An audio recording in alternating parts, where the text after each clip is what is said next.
ngeen jëf dal leen ak jàmm yéen ñu ni bàyyi xel fii ci Mawahibou 221 moom Ousmane Sonko mu bind benn bataaxal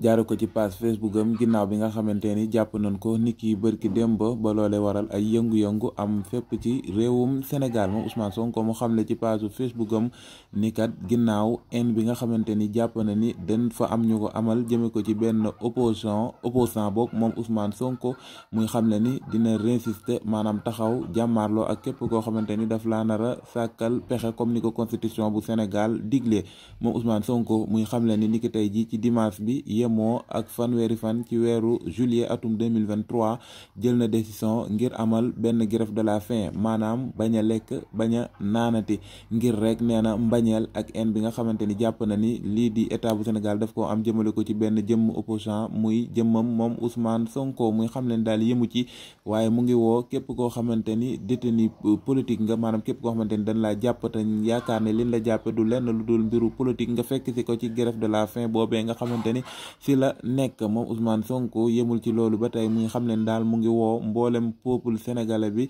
ñu des résister ci lii nga xamante ni ay haine la ak i tooñal yoo xamante ni ñu ngi koy teg jëme ko ci seen kaw toujours moom Ousmane Sonko muy xam leen daal jamono ji nekkul jamonoy yox-yoxi waaye nekkul it jamonoy toog rek di seetaan waaye jamonoy résistance la nekk jamonoy victoire kon muy benn post boo xamante ni moom kii di président Ousmane Sonko mu ngi ko xamle ci page Facebook am ni ki sànq nii jërë ngeen jëf ci wéy bi dinu bàyyi xel fii ci Mawahibou 221